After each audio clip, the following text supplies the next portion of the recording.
The afternoon sun filtered through the trees on Riverside Plaza, casting dappled shadows across the wide concrete steps where office workers took their lunch breaks. Daniel Morrison sat there with his daughter Lily, sharing a simple turkey sandwich wrapped in brown paper. He wore his usual gray hoodie over a comfortable t-shirt, his dark hair slightly tousled from the morning breeze. They'd made it a tradition, these Wednesday lunches between his morning custodial shift and her half-day at school. Lily was chattering about her art class when Daniel noticed the girl. She sat 3 steps below them, maybe 9 or 10 years old, with long brown hair and shoulders that curved inward like she was trying to disappear. Her school uniform was pristine, her backpack expensive-looking, but something about her posture made Daniel's heart ache. "Daddy," Lily whispered, tugging his sleeve. "That girl looks sad." Daniel had learned over his 43 years that sometimes the loneliest people were surrounded by the most things. He unwrapped the second half of their sandwich, the one he'd been saving for his dinner break. "Excuse me," he said gently, leaning forward. "Are you okay?" The girl looked up, startled. Her eyes were red-rimmed. "I'm fine. You don't look fine, honey. When's the last time you ate something?" She shrugged, looking away. "My mom's supposed to pick me up. She's in a meeting." Daniel glanced at his watch. It was almost 2 o'clock. "How long have you been waiting?" "Since school let out at noon." Without a word, Daniel stood and walked down to her step, holding out half the sandwich. "Here, you can't think straight on an empty stomach. My mother used to tell me that." The girl stared at the sandwich like it was a puzzle she couldn't solve. "I can't take your lunch. Already ate my half. This was extra. It wasn't true, but it was kind, and Daniel had long ago learned the difference between facts and truth." Lily scooted down to join them, her own honest face breaking into a smile. "It's really good. Daddy makes the best sandwiches. He cuts them diagonal because it tastes better that way." The girl's lip trembled, and she took the sandwich with both hands. "Thank you," she whispered. "I'm Daniel. This is my daughter, Lily. What's your name?" "Sophie." They sat together on those sun-warmed steps, 3 people who'd been strangers moments before. Sophie ate slowly, like she was savoring more than just the food. Daniel didn't ask questions. He'd learned that lonely people didn't need interrogation. They needed presence. "My mom works a lot," Sophie finally said, her voice small. "She's important. She runs a big company. I'm sure she is important," Daniel said carefully. "But, you know what? You're important too." Sophie looked at him with eyes too old for her young face. She forgets sometimes. Not on purpose, she just forgets. Daniel felt that familiar weight in his chest, the one he'd carried since his wife passed 5 years ago, the weight of trying to be enough, of knowing you sometimes fell short. "Being a parent is the hardest job in the world," he said softly. "We mess up, all of us, but that doesn't mean we don't love with everything we have." Behind them, unnoticed, a woman stood frozen on the plaza. Catherine Reynolds wore her signature white blazer over a lavender blouse, her brown leather bag clutched in her hand.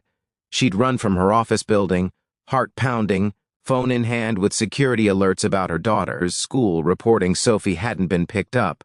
And here was her baby, sitting on public steps, eating a sandwich from a stranger because her mother had lost track of time in a merger negotiation. Catherine's first instinct was to rush forward, to explain, to apologize. But something in the scene before her made her pause. Sophie was smiling, actually smiling, talking to this man in his worn gray hoodie, laughing at something his daughter had said. "Your daddy seems really nice, Sophie," said to Lily. "He is. He's the best daddy in the world. Sometimes we have picnics for dinner right in our living room because he says happiness doesn't need a fancy restaurant."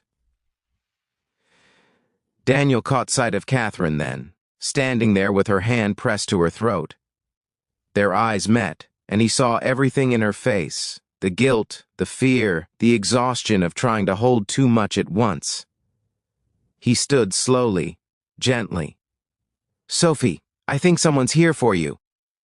Sophie turned and saw her mother. Something complicated crossed her face, relief mixed with resignation. "Mom." Catherine walked forward on unsteady legs, her polished heels clicking against the concrete. "Sophie, sweetheart, I'm so sorry. I got caught in a meeting, and I lost track of time and... It's okay, Mom. Sophie's voice was quiet, practiced at forgiveness. But it wasn't okay, and Catherine knew it. She looked at Daniel, this stranger who'd shown her daughter more kindness than she'd managed all week. Thank you for staying with her. I don't know how to... No need, Daniel said simply. Anyone would have done the same. But they both knew that wasn't true. People had been walking past Sophie for 2 hours. Catherine knelt down to her daughter's level, not caring that her expensive slacks were pressing against the dusty concrete. Sophie, I'm sorry. Really, truly sorry. You deserve better than this. Sophie's eyes filled with tears. You always say you're sorry. The words hung in the air like a bell that couldn't be unrung. Catherine felt them land in her chest, sharp and true. You're right, she said, her own voice breaking. I do, and I need to do better than sorry. Daniel touched Lily's shoulder. Come on, sweetheart. We should let them talk. But Catherine looked up at him. This man who'd given his lunch to a lonely child. Please, wait a moment. She stood, pulling out her wallet. Let me give you something for the sandwich, for your time. No, ma'am. Daniel's voice was gentle but firm. That's not why people help people. Catherine stared at him, and in that moment, she saw something she'd forgotten existed. Simple human decency, given freely, expecting nothing in return. Then let me buy you lunch, she said, both of you. There's a cafe around the corner. Please. I'd like to thank you properly, and maybe Sophie would like to spend a little more time with her new friends. Sophie looked up hopefully. Can we, Mom, please? Daniel met Catherine's eyes. He saw exhaustion there, yes, but also something else. A woman trying to find her way back to what mattered. He knew something about that journey. Lunch sounds nice, he said. They walked together to the small cafe 3 blocks away, Sophie holding her mother's hand on one side and chattering to Lily on the other. Catherine and Daniel fell into step behind them, 2 adults watching their children navigate the complicated world of almost friendship. I'm Catherine Reynolds, she said quietly. I run Meridian Technologies. Daniel Morrison. I'm a custodian at the Fletcher building downtown. She glanced at him, surprised by his directness. Most people added qualifiers, made excuses for honest work. How long have you been doing that? 5 years, since my wife died. Needed something with steady hours so I could raise Lily. I'm sorry about your wife. Thank you, and I'm sorry about whatever is pulling you in so many directions you can't get to your daughter on time. Catherine felt tears prick her eyes. When was the last time someone had acknowledged her struggle without judgment? It's not an excuse, no, but it's a reason. There's a difference. Over sandwiches and soup, the 4 of them talked. Sophie told her mother about school, really told her, not just the surface details she usually offered. Lily shared stories about their weekend adventures, the small joys of a life lived simply, and Catherine found herself relaxing in a way she hadn't in years, listening to this man who seemed to have figured out what she'd lost somewhere along the way. How do you do it? She asked Daniel when the girls had run off to look at the cafe's fish tank. Balance everything? Daniel smiled, a little sadly. I don't balance it, Catherine. I choose it. Every day. I choose Lily. Some days that means my house is a mess. Some days that means we eat cereal for dinner. But she knows, without question, that she matters more than anything else. I've been choosing wrong, Catherine whispered. You've been choosing what you thought you had to choose. That's different. He paused, stirring his coffee. My wife used to say that success isn't measured in the things we build. It's measured in the people we love and who love us back. Took me losing her to understand what she meant. Catherine watched Sophie at the fish tank, her face pressed close to the glass, Lily beside her pointing at something. Her daughter looked happier than she'd seen her in months. I've been building an empire and losing my daughter, she said. Then stop building for a while, or build different things. Children don't need empires. They need presence. It was harsh truth delivered kindly, and Catherine felt it settle into her bones.